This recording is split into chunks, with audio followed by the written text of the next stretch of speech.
Le type était assis près de la tombe. Il parlait à la tombe comme il parlait à Pierre. Le type a dit qu'il y avait beaucoup de fleurs. Et qu'il aimerait les regarder avec lui. Rani a failli pleurer. Il s'est calmé et a serré la croix dans ses bras en disant qu'elle allait bien et qu'il ne fallait pas que Peter s'inquiète. À ce moment-là, 3 hommes sont apparus. Ils ont dit que Ronnie était de nouveau en train de faire quelque chose dans le rat. Ils lui ont demandé s'il avait envie de faire pipi, ou s'il voulait voler quelque chose à manger tout seul. Mais Ronnie a dit qu'il n'avait rien volé. Les gars lui ont alors demandé pourquoi il était assis là. L'un d'eux a dit que le protagoniste puait et l'a repoussé. Ils lui ont demandé pourquoi il avait dit qu'il allait aux toilettes et qu'il était accroupi dans les bois. À ce moment-là, un autre gars s'est approché et a dit que tout le monde avait été appelé à se rassembler. Ils lui ont demandé ce qui se passait, mais le gars ne savait pas vraiment, mais tout le monde était déjà là. Dans la salle, tout le monde était en rang. Le directeur leur a dit de se taire. Il leur a dit qu'il n'aurait plus jamais cette occasion. Le protagoniste a remarqué qu'il n'y avait pas de fille. À ce moment-là, l'empereur et sa femme sont entrés. Le protagoniste a pensé qu'il correspondait à la description des anges dans le livre qu'il était en train de lire. Le directeur dit à l'empereur qu'il espérait trouver parmi tous les enfants quelqu'un qui lui plairait. Le directeur dit qu'il trouverait probablement un ami ici. Le protagoniste s'est souvenu de ce que Peter lui avait dit un jour. Si tu deviens un ami, tu pourras étudier aussi, et ils te donneront beaucoup de nourriture délicieuse. À ce moment-là, une femme s'est approchée du protagoniste. Elle lui a dit qu'il n'avait pas besoin d'être si nerveux, qu'ils allaient juste lui poser quelques questions. Lorsque le garçon a levé les yeux, la femme a été surprise de voir à quel point il était mignon. Elle lui a demandé son âge. Il a répondu qu'il avait 7 ans et la femme a dit que c'était l'âge idéal. Et elle a dit, est-ce qu'ils peuvent prendre ce garçon? La femme a demandé au personnage principal comment il s'appelait et le gars s'est présenté. Au palais, le garçon a été surpris par la taille de sa chambre. Mais il pensait qu'il ne devait toucher à rien. À ce moment-là, une servante est entrée dans la chambre avec de la nourriture. L'une des servantes dit que la maîtresse leur a demandé de le laver et de le lui amener. Le garçon pencha la tête en arrière et dit qu'il se laverait tout seul. Rani le supplia de le faire lui-même. Les servantes furent surprises de sa gentillesse. Elles dirent qu'il pouvait le faire à condition qu'il se lave soigneusement. L'une des servantes prit un verre et y versa du jus. Elle l'a tendu à l'homme et lui a offert un verre. Le protagoniste a été surpris. C'était la première fois qu'il voyait un verre. Il était même surpris de voir le jus déborder du verre. À ce moment-là, il a accidentellement fait tomber le verre et s'est renversé le jus sur la tête. Il s'est excusé et a immédiatement voulu nettoyer. La femme de chambre l'a arrêté en lui disant qu'il risquait de se blesser. Elles lui ont dit qu'elle devait d'abord lui enlever ses vêtements. Les femmes de chambre ont commencé à lui enlever ses vêtements et ont dit qu'elle ne le ferait pas rapidement et qu'elle lui mettrait un autre costume. C'est à ce moment-là, lorsque la femme de chambre a enlevé son pantalon, qu'il s'est avéré que le personnage principal était une fille. Elle s'est rendue compte qu'elle allait avoir de gros ennuis s'il découvrait qu'elle était une fille. La protagoniste se souvient que sa mère lui avait dit de ne laisser personne savoir qu'elle était une fille. Elle avait demandé que cela reste un secret entre elles. Les parents d'accueil ont été surpris d'apprendre la nouvelle. La bonne a dit qu'elle pensait que la fille le cachait, qu'elle ne s'en rendait pas compte elle-même. Et elle a pensé qu'elle devait le leur dire. La femme de chambre a demandé ce qu'elle devait faire. Sa Majesté a dit de commencer par la changer et de la leur amener. Pour la femme de Sa Majesté, elle avait l'air d'un très gentil garçon et elle ne pouvait pas réfléchir. La protagoniste ne savait plus quoi faire. Après tout, sa mère lui avait dit qu'elle ne devait pas se faire prendre. La jeune fille pensait que le duc serait en colère parce qu'il voulait un garçon.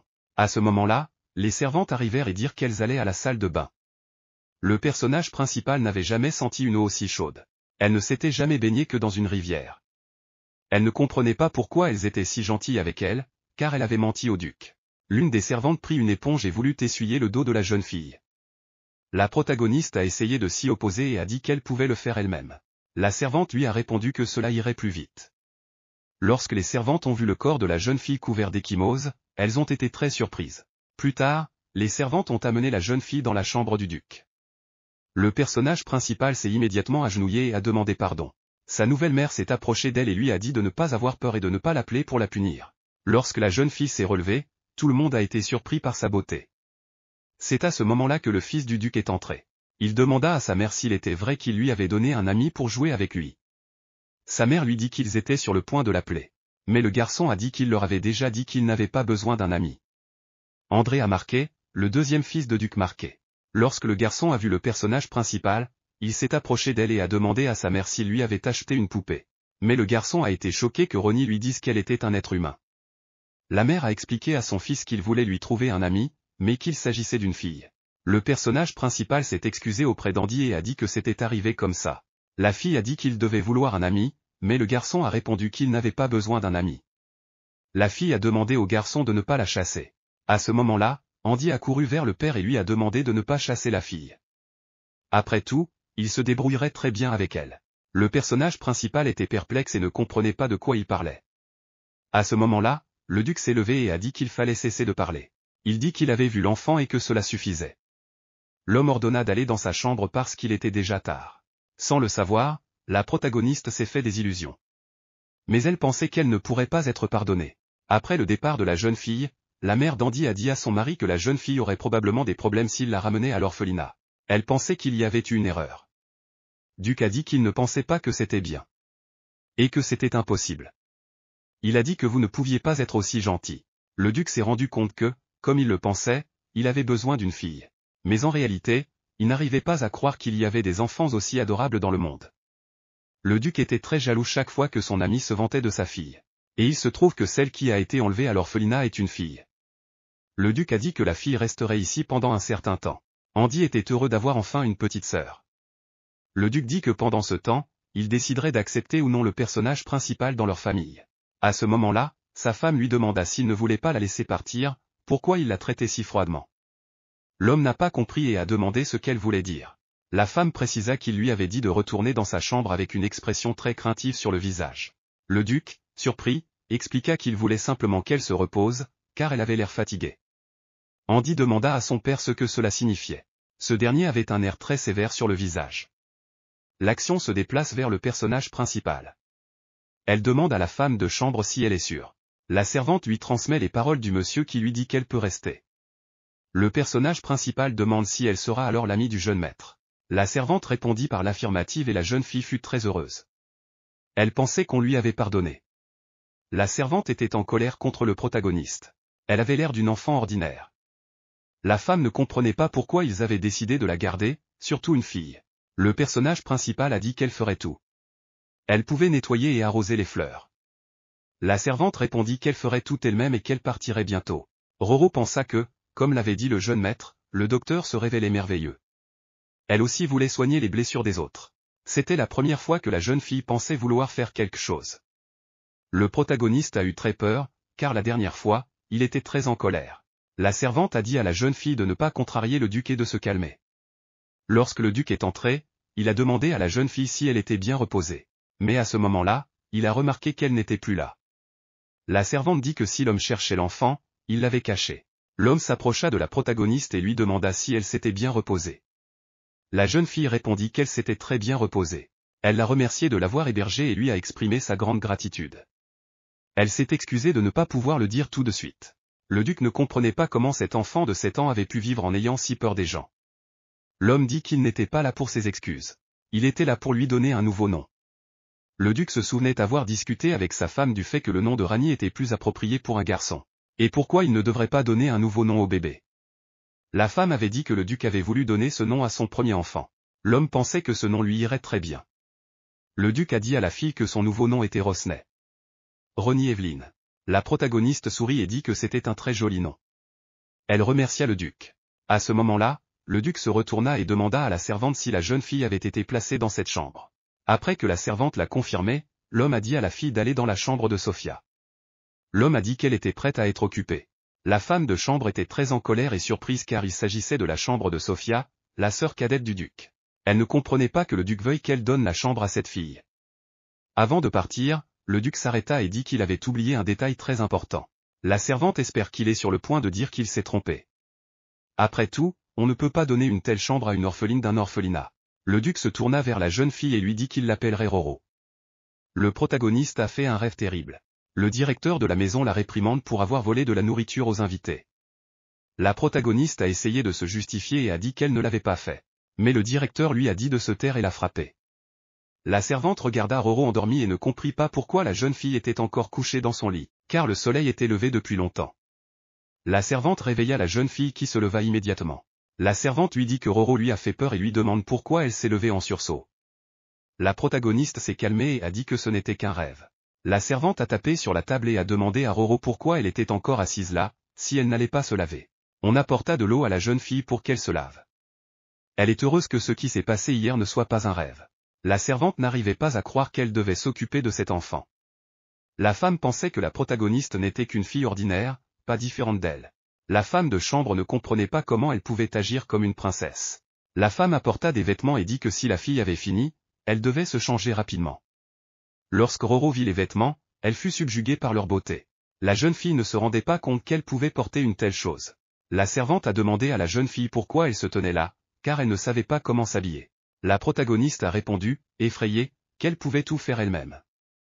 La servante a pensé que c'était une bonne chose parce qu'elle devrait être capable de le faire, si elle a un tant soit peu d'intelligence. La jeune fille est restée là, sans savoir comment mettre une robe. À ce moment-là, elle entendit des voix venant de l'extérieur. Andy se dirigeait vers la jeune fille. La bonne a essayé de l'arrêter, mais le garçon lui a dit que ce n'était pas grave. Après tout, maman avait dit qu'elle voulait aussi les voir. C'est alors qu'il est entré dans la chambre du personnage principal. Il a dit qu'il allait l'aider. La servante a demandé à la jeune fille comment elle se sentait. Roro n'a pas compris et la servante a dit qu'il s'agissait de ses blessures. Après tout, certaines d'entre elles n'étaient pas encore guéries. Andy demanda de quoi il parlait. Mais le protagoniste répondit que cela n'avait pas d'importance. À ce moment-là, le type commença à partir et dit à la fille de s'habiller et qu'il l'attendrait à l'extérieur. Après le départ de l'homme, le personnage principal a demandé à la femme de chambre de ne parler à personne de ses blessures. La femme fut surprise mais accepta et dit qu'elle devait d'abord se changer. Plus tard, la jeune fille était assise à une table chic. Sa mère lui dit qu'elle ne sait pas ce qu'elle aime et qu'elle doit donc tout essayer. À ce moment-là, Andy a pris l'assiette de la jeune fille et lui a dit qu'elle devrait essayer ceci. Il lui donne la viande et lui dit qu'elle sera bonne si elle est mangée en entier d'un seul coup.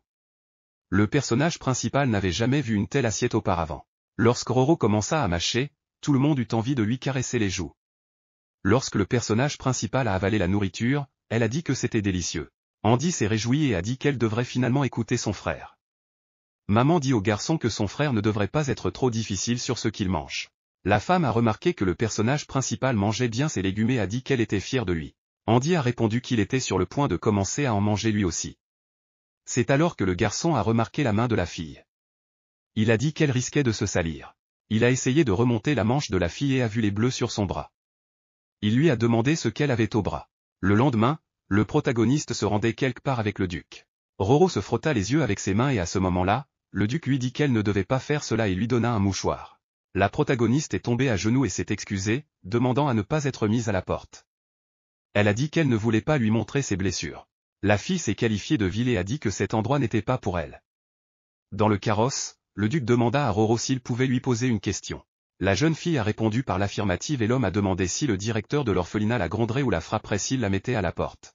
La protagoniste a tremblé et l'homme s'est rendu compte qu'elle avait toujours peur de lui. L'homme lui a demandé s'il avait l'air de vouloir la frapper. Roro a répondu par la négative. Duc lui a alors demandé si elle pensait vraiment qu'ils allaient la mettre à la porte. Il a répondu que si elle n'était pas satisfaite d'eux, il lui trouverait un autre endroit où l'on s'occuperait bien d'elle. Mais le duc a dit qu'il voulait être avec elle. Tant qu'elle voudra être avec eux. Elle n'a donc pas à s'inquiéter.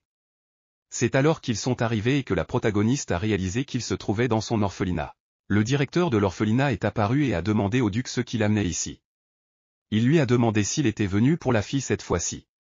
Le duc dit à Roro de sortir. Le directeur de l'orphelinat fut surpris et demanda comment le garçon avait osé. Le duc expliqua qu'il s'agissait d'une fille. Le directeur s'est excusé et a dit qu'il aurait dû être plus prudent. L'homme a dit que cet enfant trompait souvent tout le monde. Le directeur ne s'attendait pas à ce que la fille ose le tromper. Il a dit qu'il avait beau gronder la protagoniste, elle restait sans éducation. Le directeur a dit que la protagoniste était très vilaine. Le duc comprend maintenant pourquoi il a décidé de s'occuper de la jeune fille. Elle est reconnaissante pour chaque petite chose, elle peut sourire, cette pauvre enfant au grand cœur veut être protégée. Le duc dit à Roro qu'elle n'a rien à craindre ici. Le directeur s'est tourné vers la jeune fille et lui a dit qu'il la punirait sûrement comme il se doit. À ce moment-là, Roro dit que le directeur est un menteur. C'est lui, elle sait que son ami Peter n'a rien fait de mal. Mais le directeur l'a battu à mort. L'homme a essayé de s'opposer et a dit qu'il était innocent. Mais le duc lui demanda comment il avait le courage de faire une telle chose sur ses terres. Il ordonna aux gardes d'emmener l'homme. Le directeur de l'école lui demande s'il agit ainsi parce qu'il a cru cet enfant sur parole. Il était le seul à croire le protagoniste sur parole. Une fois de retour au palais, tout le monde était très heureux de voir le protagoniste. La mère a dit à la fille qu'ils étaient très inquiets pour elle. La maman a serré la fille et son fils dans ses bras. Elle dit que Roro est une enfant très gentille et très douce. Et qu'elle méritait d'être aimée. Le personnage principal ne savait pas quoi faire. Elle n'arrivait pas à croire que de si bonnes personnes la croyaient et se souciaient d'elle. Elle se sentait si bien qu'elle pensait qu'elle allait pleurer. Elle pensait que tout irait bien maintenant. Le soir, sa mère lui brossa les cheveux et lui dit qu'elle avait une très belle couleur de cheveux.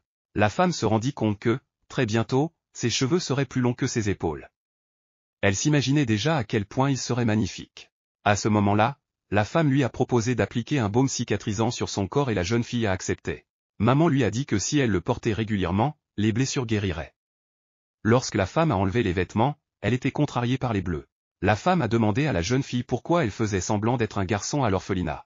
Roro a répondu que sa mère lui avait dit de ne dire à personne qu'elle était une fille. Même le directeur pensait qu'elle était un garçon. La femme a suggéré que c'était peut-être sa façon à elle de garder sa fille à l'abri des ennuis. La mère a souri et a dit qu'elle n'avait plus besoin de le cacher maintenant. Il l'aimait telle qu'elle était.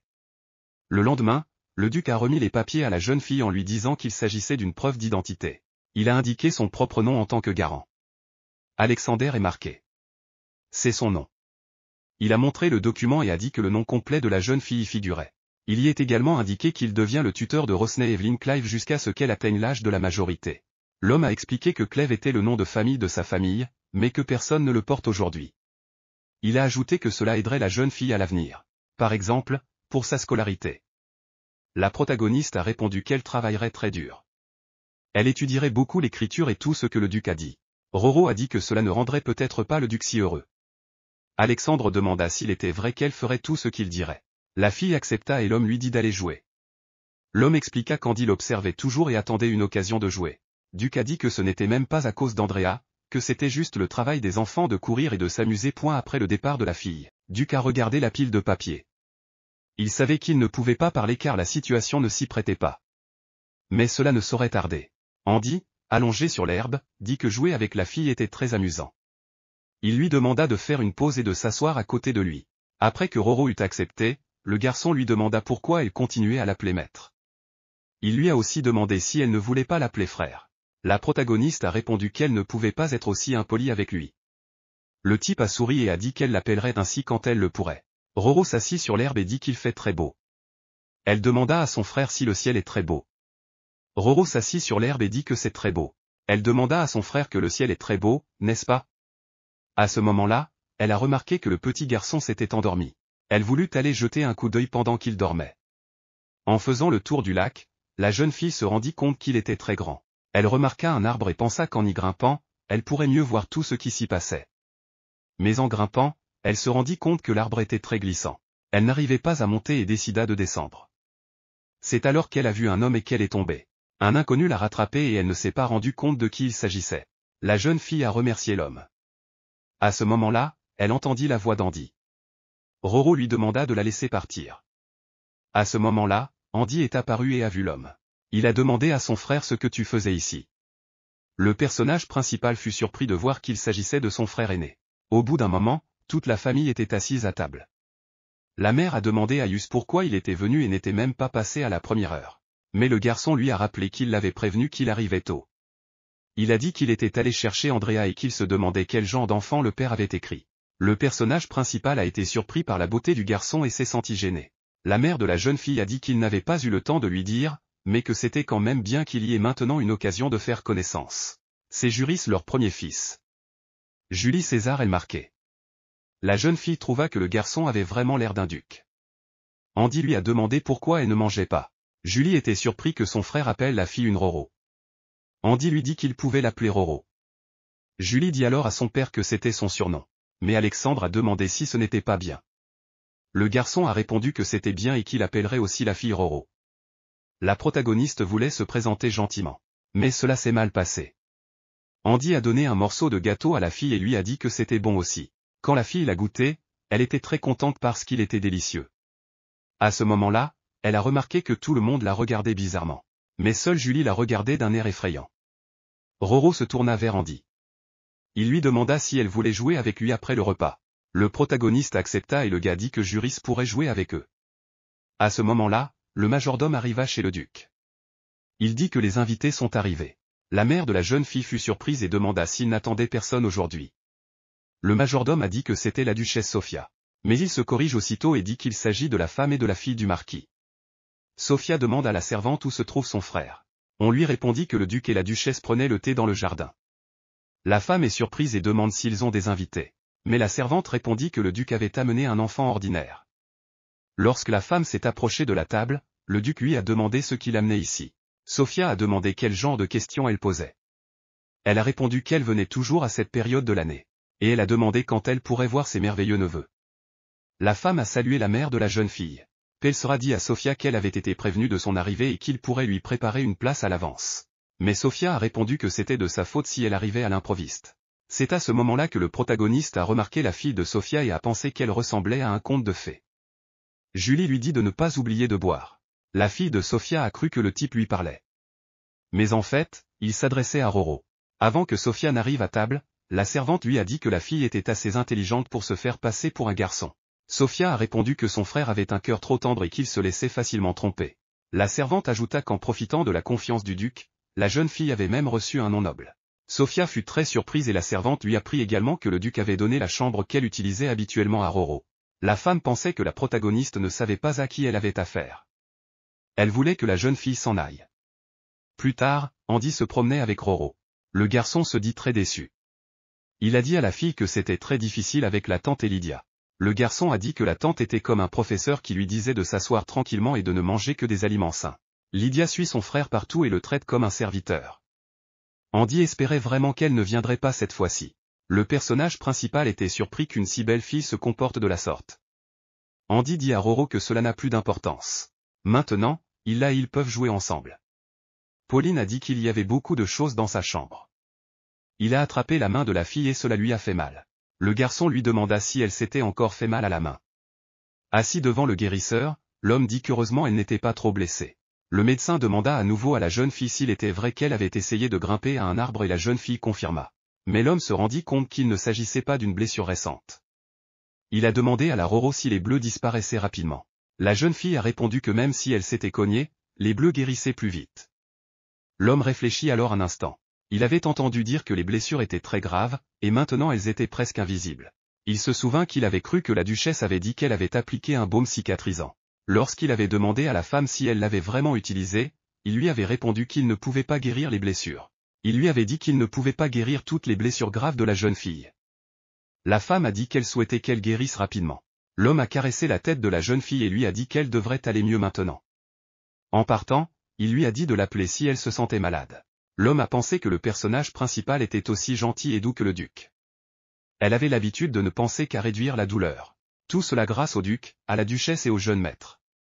La protagoniste se demandait comment elle pourrait les remercier. C'est alors qu'Andy est entré. Il a demandé si le traitement était terminé. La protagoniste l'a confirmé. À ce moment-là, Lydia est apparue derrière l'homme. Elle lui a demandé pourquoi il était si surpris et lui a dit que cela la rendait triste. À ce moment, la fille se tourne vers Roro et lui dit qu'elle n'a pas réussi à se présenter correctement tout à l'heure. Elle est la cousine d'Andy et de Yusa, Lydia Rodham.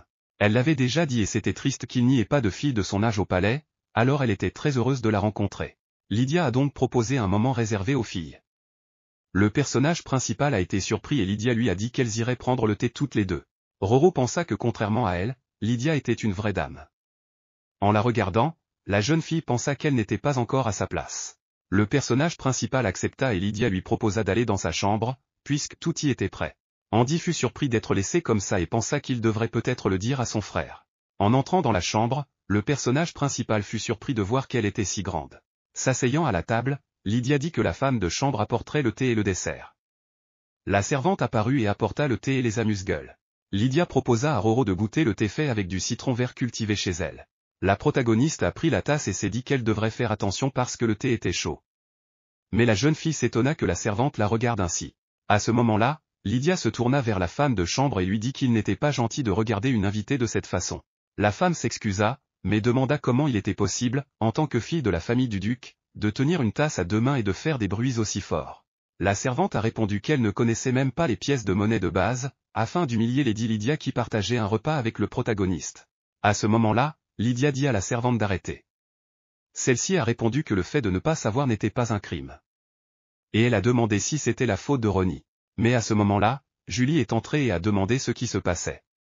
Quelques minutes plus tôt, Andy s'est approché de son frère et lui a demandé où il allait. Julie lui répondit qu'il allait s'entraîner. Andy voulait voir comment il maniait l'épée et a demandé à l'accompagner. Julie demanda pourquoi il jouait avec le Roro. Mais le gars dit que la fille a été emmenée par Lydia. Elle a dit qu'ils allaient jouer ensemble puisqu'elle était sa sœur. Andy a dit qu'il était évident que Lydia l'aimait aussi. Après tout, Roro est très mignonne. En y réfléchissant, Julie s'est rendu compte que la fille était vraiment mignonne. Il a dit que puisqu'ils avaient le même âge, ils deviendraient amis plus rapidement qu'Andy et Roro. Andy s'est opposé et a dit qu'une fille ne ferait pas ça. Après tout, une mauvaise personne comme Lydia ne pouvait pas être amie avec un Rororo. À ce moment-là, Juris s'arrêta et Andy lui rentra dedans. Le garçon se souvint d'une situation qui s'était produite il y a longtemps. La femme de chambre avait renversé de l'eau sur lui et s'était excusée. Le garçon lui répondit qu'elle avait dû avoir très peur et qu'elle ne devait pas s'excuser. La femme s'est excusée et a dit qu'elle ne voulait vraiment pas le faire. Elle a ajouté qu'elle manquait encore d'expérience. Plus tard, alors que l'homme marchait dans le couloir, il a entendu des cris. Lydia criait après la femme de chambre et lui demandait comment elle osait agir ainsi avec lui. Veut-elle vraiment être sa compagne? Lorsque Julie est entrée dans la pièce, il a vu que la femme de chambre était à genoux. Il a demandé à Lydia ce qu'elle faisait. La fille a essayé de se justifier et a dit qu'elle ne pardonnerait pas à la servante d'avoir osé le toucher. Mais l'homme s'est approché de la servante et l'a aidée à se relever. Il demanda à la jeune fille de quel droit elle pouvait punir leur servante. Le garçon lui dit de ne pas oser toucher les hommes du duc. Julie espérait que les choses étaient complètement différentes maintenant, car elle n'aurait pas pu faire une telle chose. Guy demanda si la servante du marquis était toujours aussi insolente. Lydia prend le garçon par la manche et lui dit que c'est elle qui a mal formé la servante et s'excuse. Lydia dit à Roro qu'elle est désolée et qu'elle s'excuse. Juris interrompt la jeune fille et dit que la protagoniste est libre de faire ce qu'elle veut ici. Il a conseillé à Lydia de la traiter avec respect à partir de maintenant. Et le duc se chargerait de punir cette servante. Lydia s'est excusée auprès de Roro de ne pas s'être occupée d'elle. La jeune fille proposa d'en finir pour la journée. Elle lui proposa de s'amuser à nouveau la prochaine fois. En se promenant avec Julie, la protagoniste s'est dit qu'elle aimerait bien apprendre les bonnes manières. Le garçon lui a dit qu'elle ne devait pas avoir peur. Il lui a dit que c'était leur maison et qu'il n'était qu'en visite. Roro se rendit compte que le premier et jeune seigneur ressemblait à un duc. Elle se dit que cela ne pouvait pas durer. Si elle faisait quelque chose de mal, cela mettrait tout le monde mal à l'aise. La jeune fille se dit que même si elle ne pouvait pas les remercier maintenant, au moins elle deviendrait une personne dont elle n'aurait pas honte. Plus tard, assise à la table avec Lydia. Cette dernière demanda à Roro si elle voulait aller au cours d'étiquette avec elle. La protagoniste a répondu qu'elle ne pouvait pas. Mais après avoir pris son courage à deux mains, elle lui a demandé si elle pouvait rester à ses côtés pendant le cours. La protagoniste a agi comme Lydia l'avait prévu. Lydia a dit à Roro que si elle voulait agir comme une servante, elle pouvait rester debout autant qu'elle le voulait. Elle a suggéré que nous étudions ensemble à la place. Après tout, il est plus facile d'étudier avec quelqu'un qu'on admire que seul. À ce moment-là, un homme est entré et a dit à Lydia que c'était l'heure de la leçon. À ce moment-là, la protagoniste a pensé qu'il s'agissait de Peter. Elle s'est approchée de lui, mais il lui a dit qu'il n'était pas Peter. La protagoniste s'est excusée. Mais Lydia lui a dit que ce n'était pas la peine de s'excuser comme ça. Elle lui a dit qu'il était son souffre-douleur. Lydia a expliqué que les enfants des nobles ont toujours au moins un enfant à battre en classe. Roro a demandé pourquoi les enfants devaient être battus. Lydia lui a demandé si elle pensait qu'il était normal de punir physiquement les enfants des nobles. La jeune fille dit que puisque Roro venait avec elle, elle le lui prêterait pour la leçon. Pendant la leçon, le professeur a répété à la protagoniste qu'elle ne devait pas ouvrir les genoux. Mais lorsqu'elle a réessayé, elle a échoué. La femme a dit à la fille de répéter après Lady Lydia. Lydia a demandé à la femme de ne pas trop gronder la fille. Elle a dit que Roro n'avait pas eu l'occasion de l'apprendre. Les jambes de la protagoniste étaient si douloureuses qu'elle avait même du mal à se tenir debout. La jeune fille se souvint qu'elle avait supplié sa mère d'aller au cours d'étiquette. Celle-ci lui avait répondu qu'elle était trop jeune pour cela. Roro a supplié sa mère et lui a dit qu'elle ne la mettrait pas mal à l'aise. La femme a répondu que ce n'était pas ce qu'elle voulait dire. Elle a dit que tant que la petite fille est jeune, elle a besoin de jouer davantage. Comme la petite fille vit avec eux, c'est la première chose qu'elle a demandé. Sa mère lui a dit que si cela devenait difficile, elle pouvait arrêter et la protagoniste a accepté. Roro pensait qu'elle avait à peine le droit de le faire et qu'elle ne pouvait pas abandonner. L'enseignante a dit qu'elle ne pouvait pas le faire sans cela. Elle a demandé à la jeune fille de donner ses mains. Lydia a alors demandé à Roro de réfléchir à nouveau. Et si elle se blessait? La jeune fille a proposé à la protagoniste de prendre son léon. Mais Roro a dit qu'elle prendrait sa propre punition. C'est sa faute, elle ne peut pas en faire porter la responsabilité à quelqu'un d'autre. Lydia a demandé à la jeune fille si, avec ces mots, elle voulait offenser les autres nobles, y compris elle. Mais la protagoniste a répondu que ce n'était pas du tout le cas. L'institutrice dit qu'elle traiterait la jeune fille avec honneur et se mit à lui frapper les paumes des mains. Quelques jours plus tard. Cela faisait longtemps qu'ils n'avaient pas joué ensemble. Andy n'avait pas pu l'accompagner parce qu'il avait une leçon d'escrime avec son frère. Et maintenant, Roro ne pouvait pas toujours l'accompagner parce qu'elle était en cours d'étiquette.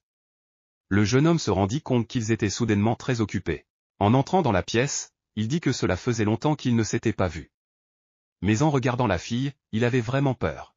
Roro lui dit de ne pas s'inquiéter et qu'elle va bien. Mais Andy demanda comment il pouvait ne pas s'inquiéter parce que la fille était devenue un squelette. Le personnage principal répondit qu'elle avait encore beaucoup à apprendre. Andy demanda si c'était pour cela qu'elle s'était transformée en squelette ambulant.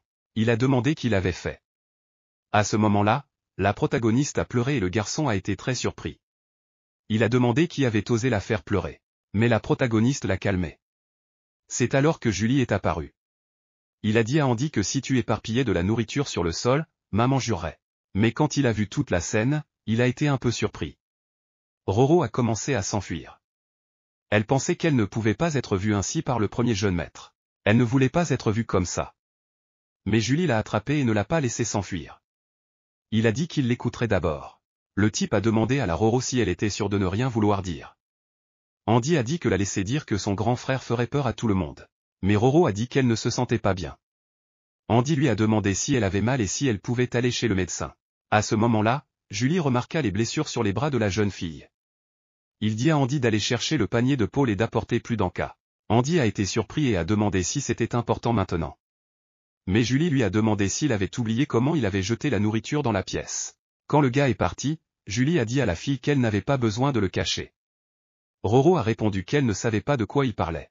C'est alors que le garçon s'est agenouillé et a demandé à la fille de lui donner la main. La fille a dit qu'elle allait bien, mais Julie a répondu qu'elle n'allait pas bien du tout. Le type a dit qu'elle devait faire soigner ses blessures. Après avoir terminé, il lui a dit qu'elle devrait se sentir mieux. Julie a dit à la fille qu'il s'occuperait de tout et qu'elle n'avait pas à s'inquiéter. Le type a commencé à partir et Roro a sauté du lit et a dit qu'elle voulait l'accompagner. Elle ne voulait pas être seule. Le type lui a demandé ce qu'elle voulait dire. Il remarqua alors qu'elle était restée seule pendant tout ce temps. Il a remarqué que la cheminée n'était pas allumée alors que la fille était dans la chambre. Le garçon se souvient de la conversation entre les servantes. L'une d'elles avait demandé si l'autre avait bien caché les choses. L'autre servante a répondu qu'il pourrait mettre toute la maison sens dessus-dessous qu'il ne la trouverait pas. C'était très ennuyeux de devoir s'occuper de la fille. Mais maintenant, il pensait qu'elle comprendrait sa place. Julie se rendit compte que cette conversation concernait Roro. Le garçon savait que le père et la mère faisaient attention à cet enfant, et qu'ils avaient peur de l'utiliser.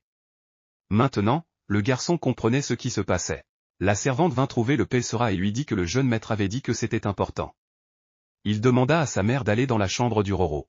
Il lui dit que la femme comprendrait tout quand elle verrait. Sophia a demandé à la femme ce qui n'allait pas. La mère de la jeune fille lui a répondu que ce n'était rien. C'est juste que Julie veut discuter de quelque chose à propos de Roro. Pelsera s'est excusée et a dit qu'elle devait s'absenter pendant un certain temps. Mais Sophia a dit que ce n'était pas grave parce qu'elle devait aller chercher Lydia et a proposé d'y aller ensemble. Sophia a également demandé à la femme si elle était sûre de vouloir punir la femme de chambre. Sophia a dit qu'elle la mettrait à la porte pour un seul mot de travers. Mais la Pelsera a dit que le duc est son mari, qu'elle est sa sœur. Et Rororo est l'enfant que le duc a amené dans la famille. Parler sur un ton aussi négligent, c'est manquer de respect à toute la famille marquée. Sophia a dit que c'était vrai. Elle était en fait en colère et ne comprenait pas comment cette femme osait comparer cet enfant à elle, descendante directe de la famille marquée. Sophia espérait que cela se terminerait rapidement. Pelsera n'avait jamais aimé que Sophia se comporte comme la maîtresse de leur famille. La mère de la petite fille dit à Sophia de l'avertir à l'avance de ses visites. Ce à quoi Sophia répondit qu'elle ne pensait pas que c'était nécessaire, après tout elle était née et avait grandi sur le domaine. Sophia n'a pas réalisé combien de temps la femme couvrirait cet enfant. Lorsque les femmes sont entrées dans la chambre de Lydia, elles ont vu qu'elle jetait des objets autour d'elle et demandé qui pouvait l'emmener. Sophia s'est approchée de sa fille et lui a demandé ce qui n'allait pas. La jeune fille leur dit que son collier avait disparu. Le collier que son père lui avait offert. La jeune fille a dit qu'elle y tenait beaucoup. Sa mère lui dit de ne pas s'inquiéter et qu'ils le retrouveront bientôt. Sophia a dit que personne n'osait offenser la lignée du duc marqué et la fille du marquis. Sophia a demandé à sa fille si elle avait regardé partout dans la pièce. Lydia répondit que Roro l'avait certainement fait. La jeune fille dit qu'elle a suivi des cours d'étiquette avec elle. Elle lui propose d'aller dans sa chambre. Avant cela, Lydia a demandé à sa mère s'il était vrai que le protagoniste avait pris leur chambre. La fille a répondu que ce n'était pas possible. Après tout, ils ne connaissent même pas la lignée de la jeune fille. Mais Sophia a dit à sa fille de se taire. Elle ne savait pas si elle était traitée de la sorte parce qu'elle n'avait pas hérité des pouvoirs de la famille marquée. Le pouvoir divin. Il provenait du tout premier empereur qui était descendu du ciel. Ce pouvoir apparaissait chez les membres de la famille impériale, ainsi que dans certaines familles où coulait le sang du premier empereur. Et bien des générations plus tard, ce pouvoir n'a subsisté que dans les familles de l'empereur et du duc marqué. Ce pouvoir ne représente pas seulement le pouvoir. C'est la loi du nouveau-né, comparable à la privation du pouvoir impérial. Sophia se souvient que le pouvoir de Julie a déjà commencé à se manifester. La femme pensait que si elle et Lydia se mariaient, toute la famille serait entre ses mains. Plus tard, le protagoniste ne comprend pas pourquoi tout le monde est réuni ici, même la jeune femme et le marquis. Sophia dit qu'il y a longtemps qu'ils n'ont pas pris le thé ensemble. Elle a demandé à Julie comment il se débrouillait à l'académie. Elle avait apparemment entendu dire qu'il avait de nouveau terminé le trimestre avec d'excellentes notes. Le garçon a répondu qu'il avait eu de la chance. Sophia dit qu'ils aimeraient en savoir plus sur l'académie. Sophia a alors demandé au personnage principal si elle aimait le thé. La femme a répondu qu'il s'agissait d'une recette familiale. La fille a dit que c'était très bon. Lydia remarqua alors que la jeune fille tenait parfaitement la tasse. Roro ne savait pas quoi faire. Tout le monde la regardait. À ce moment-là, la servante a accidentellement renversé le thé et s'est excusée auprès de Lydia. Celle-ci lui répondit que ce n'était pas grave, mais qu'il était dommage que le tapis soit maintenant taché. La femme de chambre a commencé à passer la serpillière et a sorti les colliers de là. Lydia demande comment ils sont arrivés là. Elle demanda au personnage principal si elle avait décidé de le cacher jusqu'à ce qu'il parte. Roro a répondu que non et qu'elle n'y avait même pas pensé. Sophia s'est mise en colère et a dit que c'était une impertinence sans précédent. Elle a dit à la mère de la jeune fille que même si leur famille lui avait témoigné de la faveur, elle avait commis un acte méprisable en volant celle de quelqu'un d'autre. Le personnage principal a répondu que ce n'était vraiment pas elle et que c'était la première fois qu'elle voyait le collier. Sophia lui a demandé si elle osait encore trouver des excuses. Elle a répondu que c'était ce que signifiait être une personne sans conscience. Roro a pensé que Julie était en colère contre elle. La jeune fille a peur et se rend compte qu'elle doit dire qu'elle n'a pas volé. Mais elle avait peur de dire un mot. À ce moment-là, Pelsera s'est levée et a dit qu'elle ne les laisserait même pas toucher à cet enfant, et qu'il l'accusait sans raison. Sophia a demandé de quoi elle parlait et pourquoi elle la soupçonnait. Maman Roro ne savait pas que les choses se passeraient ainsi et ne comprenait pas pendant combien de temps Sophia avait l'intention de mentir de manière aussi flagrante. Julie s'est alors levée et a dit que cela suffisait. Il a demandé à Sophia comment elle pouvait se considérer comme une adulte après cela. L'homme a pris la jeune fille dans ses bras et lui a dit qu'elle ne devait pas s'inquiéter. Ils la protégeront. Le personnage principal remarque que la princesse a quelque chose sur ses genoux et demande ce que c'est. La jeune fille a répondu que cette poupée était un cadeau de son père et a demandé à l'offrir ou à la soutenir. Cette poupée ressemble beaucoup à une princesse, douce et gentille. La princesse a demandé à la fille si elle n'avait pas une poupée. La princesse a demandé à la petite fille si elle n'avait pas de poupée. La petite fille a répondu que Roro pouvait demander une poupée au duc. Il pourrait lui acheter 100 poupées comme celle-là. Mais la protagoniste a répondu que ce n'était pas grave si elle n'avait pas de poupée. Le duc lui en a déjà donné suffisamment. Julie a dit à Lydia de surveiller sa langue. La jeune fille s'est opposée et a dit que même s'il y avait des preuves, il ne croyait que la parole d'un enfant. Sophia a dit que c'était une insulte directe à la famille du marquis Rodam. La femme a dit qu'elle ne laisserait pas passer ça. C'est alors que le duc est entré et a dit que la première personne à avoir franchi la ligne, c'était elle. Sophia demande à son frère de l'écouter, mais l'homme passe son chemin. Le duc s'est approché de sa fille, lui a pris la main, lui a dit qu'il ne savait rien et s'est excusé. Le duc savait que la personne à l'origine de ce qui s'était passé était Sophia. La femme a dit que ce n'était pas sa tutrice qui avait frappé la fille, mais Alexander a objecté et a dit que c'était elle qui l'avait engagée et qui avait permis qu'elle soit physiquement maltraitée. Et lui, en tant que tuteur légal de l'enfant, a le droit de la punir pour cela. L'homme s'est tourné vers Lydia et lui a dit qu'elle ferait mieux de se trouver un nouveau parrain. Lydia pensait que Roro lui avait enlevé Julie et son oncle. Sa mère s'est approchée d'elle et lui a demandé si elle avait peur. La jeune fille a répondu qu'elle allait bien. Sa mère lui a demandé d'attendre un peu et lui a dit que tout serait bientôt terminé. Sophia a demandé à son frère s'il se rendait compte que le fait de renier la famille du marquis de Lodam n'était pas de bon augure pour lui. Le duc a répondu qu'il ne pouvait pas faire ce qu'il voulait de cet enfant. Car elle serait leur fille. Lydia a crié au duc qu'il ne pouvait pas la renvoyer pour cette orpheline. Mais Sophia lui a dit que cela suffisait. Elles se sont éloignées avec colère. À ce moment-là, Andy s'est précipité vers le protagoniste. Il lui a dit qu'il avait tout raconté à son père. Il lui a dit qu'il avait tout raconté à son père, qu'ils avaient osé lui dire qu'il l'avait malmené. C'est alors que maman propose à Roro d'aller faire une petite promenade avec Andy. La femme dit qu'à cette époque de l'année, les fleurs étaient très belles et la jeune fille accepta. En partant, la jeune fille s'est souvenue du collier. Lorsque le protagoniste est parti, le duc a dit à Julie que les enfants ne devraient pas voir de telles scènes. Il ordonna alors de convoquer tous les serviteurs de la maison. Roro accourut avec le collier pour le rendre. Andy demanda à la jeune fille si elle voulait vraiment le rendre.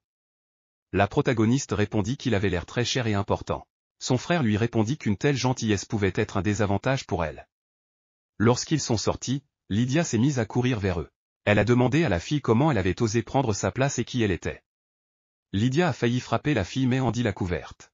Lydia était surprise et Andy a dit qu'il avait protégé la fille parce qu'elle était sa sœur. Roro a pris peur et a pointé du doigt la joue de l'homme. Mais Andy a simplement demandé si la fille avait vu à quel point il était cool. Le garçon a répondu que n'importe qui aurait pensé qu'il était le grand frère cool.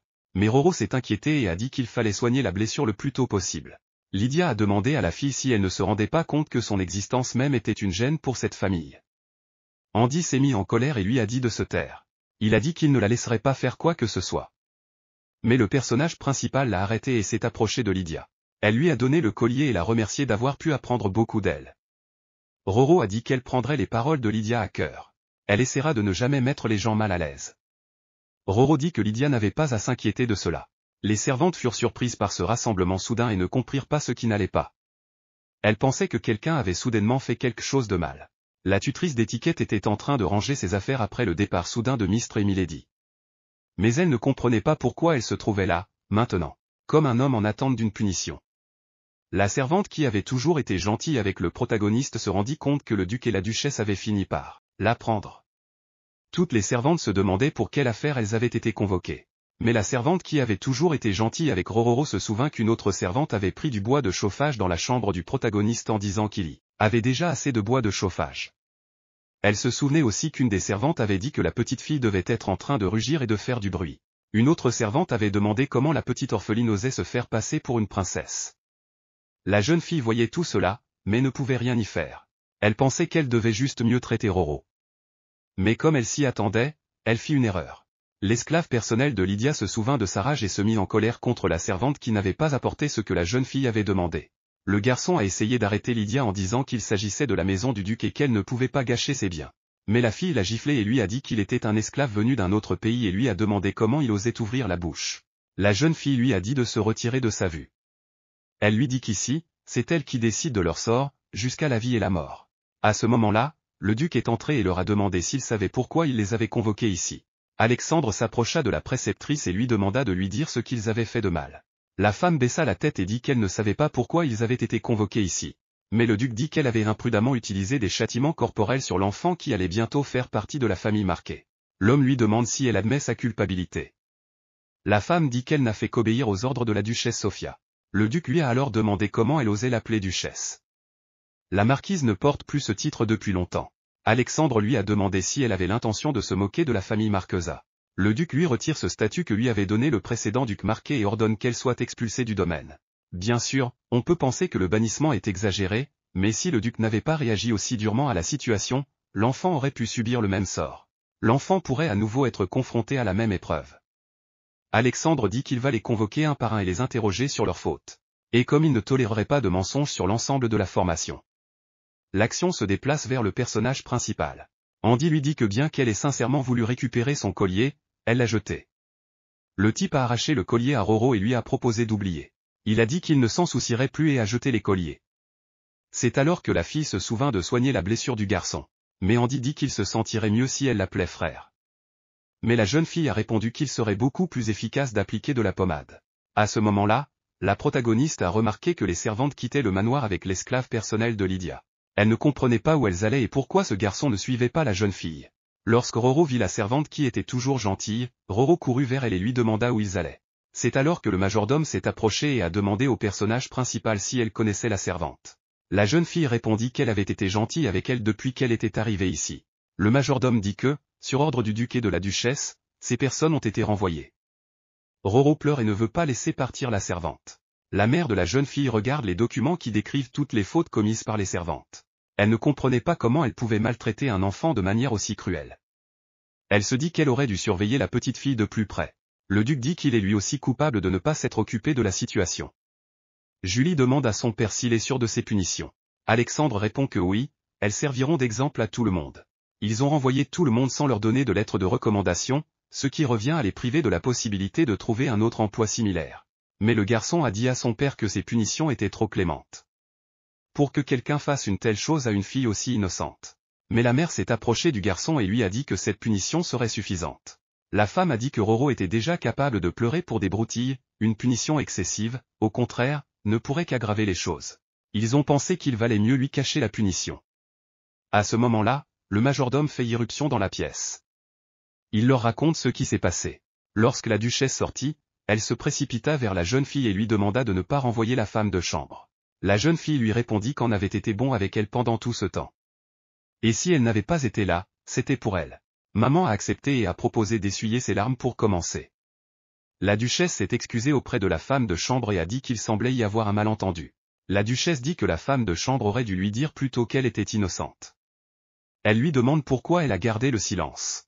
Anne répond qu'elle est vraiment coupable. Elle dit qu'elle a vu les autres servantes torturer l'enfant, mais qu'elle ne les a pas arrêtées. À ce moment-là, la jeune fille l'a saisie par son manteau et lui dit que ce n'était pas sa faute. La jeune fille lui a dit qu'elle était la seule à la traiter chaleureusement. Elle aimerait donc beaucoup qu'elle reste avec eux. On pensait que ce qu'elle avait fait pour la jeune fille était si insignifiant. Et pourtant, elle lui en était très reconnaissante. La duchesse dit qu'il semblait que la fille s'était beaucoup attachée à elle. À ce moment-là, la femme dit qu'une très bonne idée lui était venue. Elle proposa que la servante devienne la servante personnelle de Roro. En devenant sa servante personnelle, elle pourrait s'occuper directement d'elle et être toujours là pour elle. En devenant femme de chambre personnelle, elle serait promue femme de chambre principale. La duchesse a demandé à la femme de chambre si elle pensait pouvoir rester aux côtés de la jeune fille. On répondit qu'elle ne méritait pas cette place, mais que si on lui donnait une chance, elle la servirait de tout son cœur. À ce moment-là, la jeune fille s'intéressa à l'esclave personnel de Lydia. Elle a demandé à sa mère s'il allait lui aussi quitter le domaine. La jeune fille a répondu que si elle revenait, elle recommencerait à le battre plus tard et lui a demandé de ne pas le mettre à la porte. La mère a dit à Roro qu'à l'origine, elle voulait simplement le ramener à la famille du marquis, mais que si la fille le voulait, elle pouvait le laisser ici. À ce moment-là, toutes les servantes se sont mises à genoux et ont imploré une seconde chance. Elles dirent que si elles étaient pardonnées, elles serviraient la jeune fille avec encore plus d'ardeur et de sincérité qu'avant. À ce moment-là, Julie sortit son épée et la plaça sous la gorge de la servante. Il leur dit qu'ils devaient se réjouir d'avoir été si gentiment traités. Et maintenant, ils devaient partir. Julie proposa à Roro de partir et elle accepta. Au palais, le type dit qu'il est heureux que ce problème soit résolu. Le protagoniste lui a demandé où ils allaient. Le type a répondu que demain déjà, il devait retourner à l'académie. Il a ajouté que ses vacances seraient bientôt terminées. Il doit partir pour l'académie demain afin d'arriver à l'endroit avant. Le garçon a demandé à la fille de lui donner la main et lui a donné un bonbon en forme de cœur. Il lui a demandé si elle ne voulait pas qu'il parte. Il a demandé s'il devait rester. La protagoniste a dit qu'elle n'osait pas lui demander cela. Julie lui a tapoté la tête et lui a dit qu'il reviendrait et qu'il se reverrait bientôt. À ce moment-là, Andy est arrivé en courant. Il dit à son frère qu'il allait le tuer. Le garçon a dit à son frère que Roro était sa sœur et qu'il ne fallait pas que Juris la lui prenne. Juris a dit qu'il était offensé. Ce n'est pas Andy qui l'a suivi partout en lui disant qu'il l'aimait plus que n'importe qui d'autre au monde. Andy a dit qu'il n'était qu'un enfant à l'époque. Je veux dire, c'était avant qu'il y ait un Roro. Julie leur a dit de s'amuser et qu'il partirait. Le personnage principal a dit à Julie qu'il avait dit qu'il retournait à l'académie. Mais il a répondu qu'il allait à l'entraînement d'escrime et que cela durerait jusqu'au dîner. Andy a dit qu'il voulait voir l'entraînement. Le personnage principal voulait aussi les accompagner, mais elle ne savait pas comment s'y prendre. Elle lui a demandé de l'accompagner et lui a dit qu'elle l'aiderait et qu'elle lui servirait. Par exemple, elle apporterait de l'eau ou des serviettes. Mais Julie a dit qu'elle n'avait pas besoin d'aider. Mais le gars a dit que seule celle qui s'appelait la petite sœur pouvait l'accompagner. Roro n'a pas compris et Andy lui a expliqué qu'il voulait dire qu'elle s'était mal adressée à lui. Roro a essayé de dire frère mais n'y est pas parvenu et Julie a dit qu'il semblerait qu'ils ne doivent emmener qu'Andy avec lui. Mais à ce moment-là, la fille s'est adressée au garçon en l'appelant frère. Après cela, ils sont partis. La protagoniste ne connaissait pas du tout l'escrime, mais même elle a compris que les compétences de ce type étaient incroyables. C'est à ce moment-là qu'Andy est apparu. Il a dit à Roro que même si leur frère était génial, elle ne devait pas tomber amoureuse de lui. La fille demanda au garçon si lui et son frère voulaient devenir chevaliers. Julie s'approcha d'eux et leur dit qu'il fallait devenir héritier. Pour devenir chef de famille, il faut être reconnu par un objet sacré. C'est un symbole familial qui se transmet de génération en génération depuis des siècles. L'objet sacré de la famille Marc est la lance d'Arès. Pour manier cette lance, il faut d'abord apprendre l'art de l'escrime. Cet objet a la forme d'une épée, jusqu'à ce qu'il entre en résonance avec la puissance divine et prenne la forme d'une lance. Bien sûr, cela demande un entraînement régulier et assidu. Le type a dit qu'il reviendrait dès qu'il aurait terminé son entraînement, alors laissons la fille attendre. Andy se dit que son frère pourra peut-être bientôt entrer en résonance avec l'objet sacré. Parce qu'il sait déjà comment gérer les pouvoirs divins. Tout le monde est impatient de le voir réussir. Apparemment, son frère est un véritable génie. À ce moment-là, un inconnu est passé et a dit que, d'après ce qu'il voyait, il ne perdait pas de temps. Voilà ce que signifie se mettre en travers de la route de la grandeur. Il s'appelait Casvin. L'homme a remarqué que même le personnage principal était là. La fille se leva et se présenta. L'homme fut surpris et se présenta à son tour. Il s'appelle Casvin et est chargé de la sécurité et de la tranquillité d'esprit de la famille Marquet. L'homme dit que c'était leur nouvel ami et qu'ils allaient jouer ensemble. Andy demanda pourquoi il avait besoin de quelqu'un alors qu'il avait un Roro. Léon y a dit qu'il avait été envoyé par le duc, un autre joueur de Bacha, comme compagnon de jeu pour le jeune maître. Andy demanda au garçon si cela signifiait qu'il devait d'abord apprendre à manier la balle et le garçon confirma. Andy rit et dit que c'est par là qu'il faut commencer. Il ajouta qu'il lui apprendrait l'escrime. Roro se rendit compte que Léon semblait apprécier le jeune seigneur. Julie demanda à son frère à qui il allait enseigner. Andy répondit qu'il pouvait le faire mieux que Juris. Il a peut-être des compétences personnelles, mais ce n'est pas un professeur. Julie l'a frappé et lui a demandé de répéter. Andy a demandé à son frère s'il était prêt à assumer la responsabilité de la bosse qu'il a reçue. Mais Juris lui a demandé pourquoi il prendrait la responsabilité pour lui. Léon s'est tourné vers le personnage principal et lui a demandé de prendre un peu de recul. Plus tard, lorsque Juris est parti, toute la famille l'a vu partir. Roro pleurait et l'homme l'a réconforté en lui disant qu'il reviendrait bientôt. Allongée dans sa chambre, la jeune fille pensait qu'elle ne devait pas pleurer parce que le Seigneur lui avait dit de ne pas le faire. Mais elle était très triste de se séparer. À ce moment-là, une servante frappa à la porte. Elle demanda si elle pouvait entrer et le personnage principal dit oui. La servante apporta des biscuits et dit que cela améliorerait l'humeur de la jeune fille. Anne était contente que Roro aime les biscuits. Elle lui demanda si son humeur s'était améliorée ne serait-ce qu'un peu. Roro s'excusa et demanda si elle pouvait lui demander quelque chose. Mais à ce moment-là, la servante lui dit qu'elle ne devrait pas être avec elle en train de se tenir debout. Roro demanda à la femme pourquoi elle était si gentille avec elle. La femme répondit que la fille était très gentille. Et aussi parce qu'elle aime beaucoup le caractère de la jeune fille. Quand la femme de chambre l'a vue pour la première fois, elle lui a rappelé sa sœur. Elle était aussi gentille que la jeune fille. Malheureusement, l'histoire ne se termine pas toujours bien. Parfois, le ciel prend les bons enfants plutôt que prévu.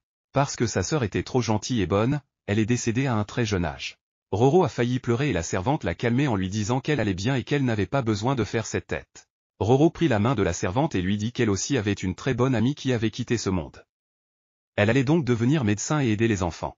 On dit que dans ce cas, la fille devrait étudier dur à partir de maintenant. La bonne dit que le personnage principal devrait sortir plus tôt. Après tout, les jeux sont une excellente expérience d'apprentissage pour les enfants comme elle. La jeune fille se souvient qu'elle pensait avoir déjà entendu quelque chose de ce genre. Assis dans sa chambre, le duc et la duchesse discutaient du fait qu'il était nécessaire de connaître le sort des parents biologiques avant de pouvoir procéder à l'adoption. La femme a demandé au duc s'il avait interrogé l'homme au sujet des parents biologiques. Le duc a répondu qu'il n'avait guère d'informations fiables à ce sujet. Le duc se souvient de la façon dont il a interrogé le directeur.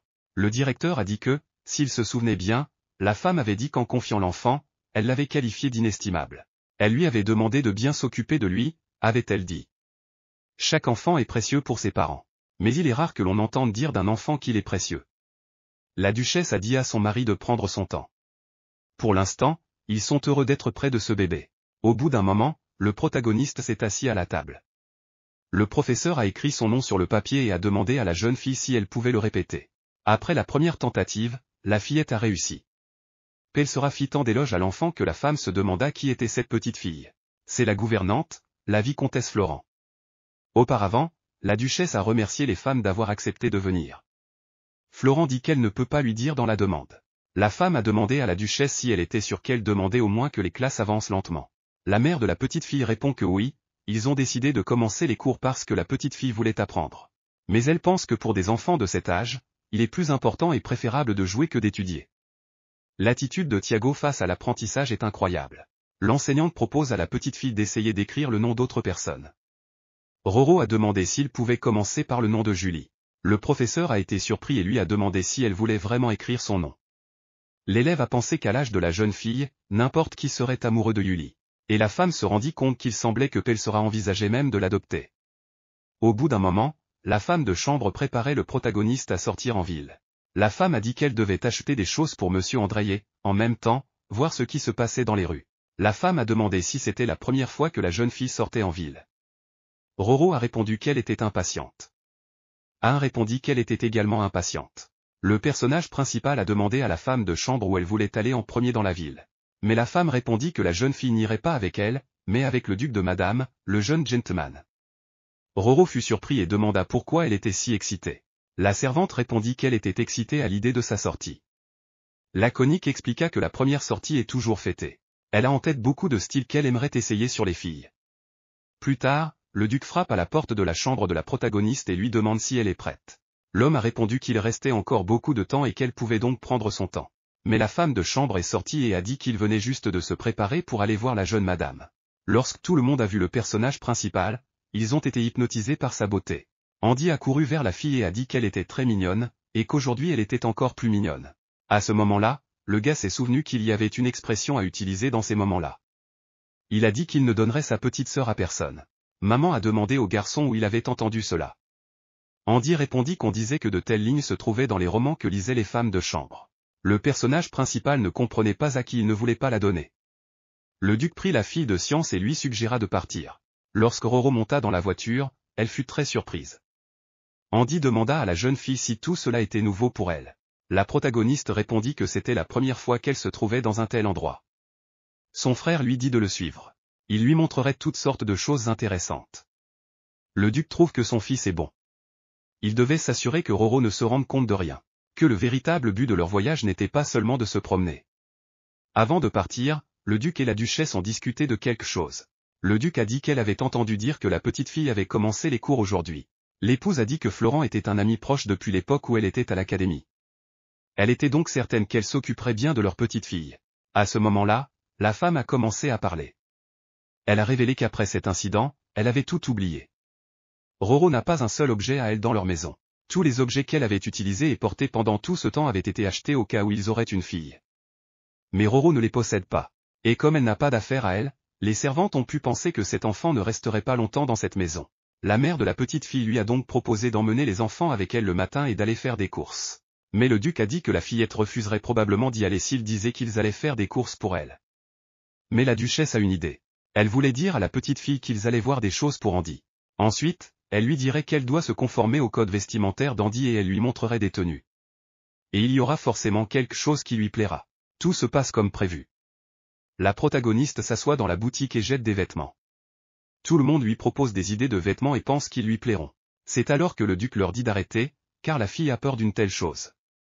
Il a sorti une robe et a dit que Roro avait dit qu'elle l'aimait bien et surtout, le plus important, c'est qu'il n'y avait pas de défi à la quantité de vêtements qu'il lui offrait.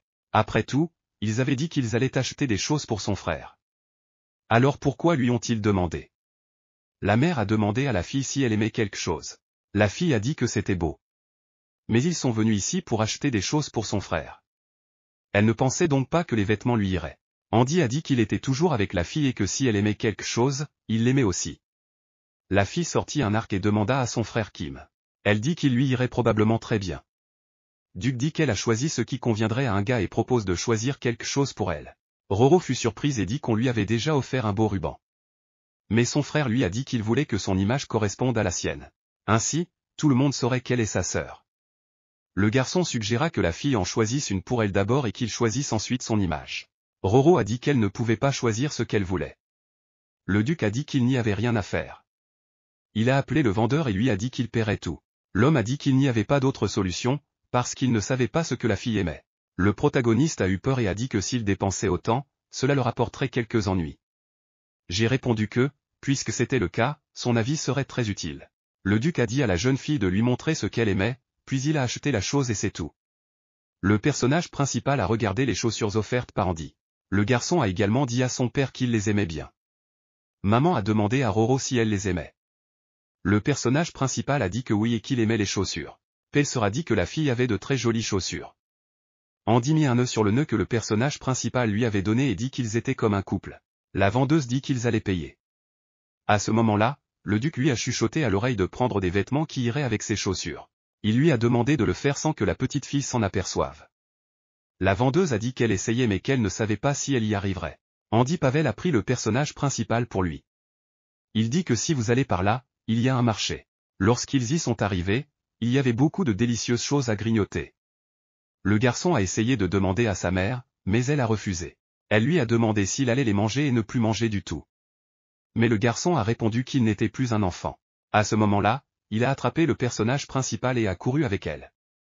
Le garçon courait si vite qu'il ne vit pas le chariot et s'arrêta à peine devant. C'est à ce moment-là que la protagoniste s'est aperçue que son arc s'était envolé.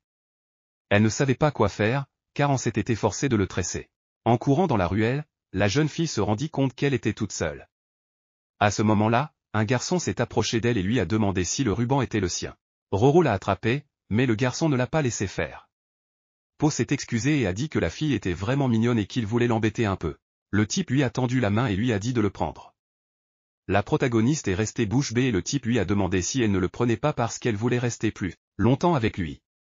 Roro saisit le ruban. Le gars s'est adressé à la fille par son nom et a dit que c'était juste une blague. Il a dit que la fille lui rappelait sa sœur. Roro a remarqué qu'il avait dit son nom et lui a demandé s'il la connaissait. Mais le type lui a montré du doigt la fille et lui a dit qu'elle devait rentrer. Il a dit qu'elle ne devrait pas être si curieuse de lui. Il a dit qu'il se reverrait bientôt. Lorsque la protagoniste s'est retournée, il avait disparu. Il connaît son nom. La jeune fille a pensé qu'il était peut-être à l'orphelinat. Mais il ne l'a pas appelé Ronnie, il l'a appelé Rosny. Ou peut-être n'était-ce qu'un rêve passager. Lorsque le duc a vu la petite fille, il a couru vers elle et lui a demandé si elle allait bien. La petite fille a répondu qu'elle allait bien et qu'elle n'avait pas de bleu. Sa mère s'est précipitée vers elle et l'a serrée dans ses bras. Andy s'est excusé pour ce qu'il avait fait. Il s'est excusé pour ce qu'ils ont pu protéger. Le protagoniste s'est rendu compte qu'il ne s'agissait pas d'un rêve. C'était trop triste pour un rêve. Plus tard, à la maison, la servante a demandé à la protagoniste ce qu'elle pensait de la promenade d'aujourd'hui. La jeune fille répondit que Madame Duc lui avait acheté de belles chaussures et qu'elle voulait les montrer à la bonne. Elle ajoute que le garçon qu'elle a rencontré la première fois lui a montré le chemin. Eh bien, dès qu'elle est revenue, il était parti. Un a dit qu'il s'agissait peut-être d'un elfe. La femme a dit qu'il y avait une histoire selon laquelle si un enfant était en danger, les elfes et les fées lui venaient en aide. Roro pensa qu'il s'agissait certainement d'un elfe. En y réfléchissant, elle se rendit compte que ce type était très beau. Comme un vrai alpha. Il a dit qu'il se reverrait et qu'elle attendrait. Cependant, la jeune fille pensait que le frère Yuli était plus petit que lui. À ce moment-là, le majordome est entré dans la chambre de la jeune fille. Il s'excusa d'avoir dérangé le repos de la dame et lui dit qu'elle avait des visiteurs et qu'il voulait la voir. La jeune fille demanda si c'était la marquise, mais le majordome la rassura. C'est son Altesse le prince héritier Marius et sa famille. La jeune fille demanda à Andy s'il voulait dire que cette fille était plus gentille qu'elle. C'est la fille du prince héritier Marius, la princesse Bianca. Le garçon a répondu que bien sûr. Il a ajouté que dès qu'elle la verrait, elle serait très surprise. La fille se demandait quel était le personnage principal. À ce moment-là, le majordome annonça que le Roro était arrivé. Bianca pensait que la fille était mignonne, mais qu'elle était encore plus mignonne. Mais à ce moment-là, elle fut très surprise. Le personnage principal s'est présenté. Elle dit son nom et dit que les bénédictions du Croyel vous accompagnent. La mère de Bianca a dit que la fille était vraiment très gentille. Elle a demandé aux boulettes si son rêve s'était réalisé et la femme a répondu quelque chose comme ça. La mère de Bianca a dit que Roro pourrait se lier d'amitié avec elle. Mais le protagoniste a été surpris et ne s'est pas rendu compte de qui n'a pas été dit. C'est alors que Bianca s'est approchée de la jeune fille et lui a demandé si elle était une poupée ou un ange. La fille a répondu que le Roro avait des mains comme celles d'une petite fille. La fille a demandé comment il pouvait être si petit. Bianca a répondu qu'elle aussi avait eu une époque où elle était aussi mignonne que les autres. Mais Andy a dit qu'elle n'avait qu'un an de plus. Bianca a dit du personnage principal qu'elle pouvait l'appeler Bibi. La protagoniste s'est souvenue que le majordome avait dit que la famille du prince héritier venait lui rendre visite. Cela signifie que cette fille est une vraie princesse. J'ai demandé au roi pourquoi seule Bianca était là. Il m'a répondu que son fils allait bientôt arriver. À ce moment-là, le majordome a dit qu'il avait amené le prince. Quand le prince est entré, il a salué le personnage principal. Il a dit que la fille pouvait l'appeler Henri. Le personnage principal pensait qu'il s'agissait de l'elfe. Plus tard, l'héroïne a écrit le nom du Bibi sur un morceau de papier et l'a donné à la fille. Cette dernière a remercié le personnage principal pour son cadeau. Elle demande alors pourquoi l'écriture peut être si douce et si belle. Le frère de Bibi lui dit que son écriture ressemble à celle d'un ver de terre. Mais Roro dit que ce n'est pas vrai et que la princesse a aussi une belle écriture très mignonne. La différence d'âge entre Bibi et Roro n'est que d'1 an. La maîtresse se rend compte que l'arrivée de la princesse a ralenti les cours, mais grâce à cela, la petite fille rit. À ce moment-là, Bibi a demandé si elle pouvait lui demander à sa place. Mais la protagoniste a refusé. Henri est allé dans la salle et a demandé à sa sœur si elle perturbait encore la classe des filles. Le professeur s'est rendu compte que puisque même Henri était venu, cela signifiait que la leçon d'aujourd'hui était vraiment terminée. Bibi dit à son frère qu'elle a obtenu la permission du professeur. Henri lui répond qu'elle a dû l'exiger et qu'ils l'ont demandé. Roro, en saluant le prince buté, lui dit que ce n'est pas grave, qu'il n'y a pas besoin d'une salutation aussi formelle. Bibi ne comprenait pas pourquoi mon frère était soudain devenu si amical. Ses oreilles étaient même rouges. À ce moment-là, elle s'est approchée de son frère et il lui a demandé quelle était l'expression de son visage. Il lui a demandé de ne rien dire. Bibi lui a dit que c'était très voyant. Roro a dit qu'apparemment le prince et la princesse avaient une très bonne relation. Henri se rendit compte que la fille était vraiment telle qu'Andy l'avait décrite dans sa lettre.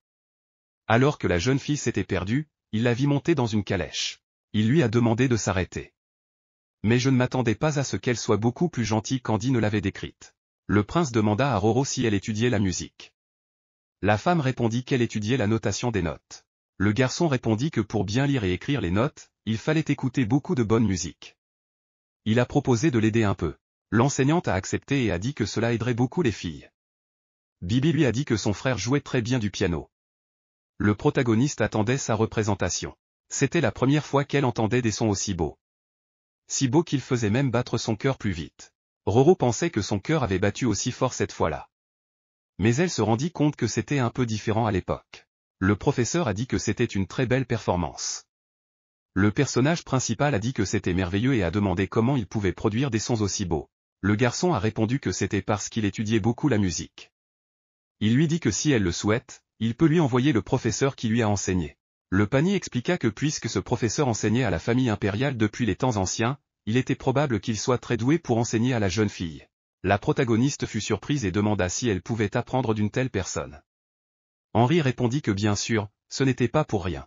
C'est alors qu'Andy entra et demanda au prince pourquoi il touchait la jeune fille sans sa permission. Le prince demanda à la fille s'il pouvait toucher sa Lolette. Andy dit alors qu'il aurait dû lui demander la permission. Roro était ravie que chaque jour soit si amusant. Elle pensait que si la maîtresse apprenait que le prince avait décidé d'envoyer son professeur de musique, elle serait probablement surprise. La jeune fille pensait qu'elle devrait lui en parler bientôt. Mais elle a surpris une conversation. Elle a entendu quelqu'un dire à la jeune fille « Je n'ai rien à craindre ». Mais la femme a répondu qu'elle s'inquiétait toujours pour lui. J'ai dit que la famille impériale n'avait plus de pouvoir divin. Malgré cela, il est impossible de contacter son Altesse le prince héritier. Même s'il s'agit de la comtesse Castille, la différence de statut est trop grande. À ce moment-là, les femmes ont remarqué le personnage principal. Elles lui ont demandé ce qu'elle faisait ici à cette heure tardive. La protagoniste a demandé qui était la comtesse Castille dont elle venait.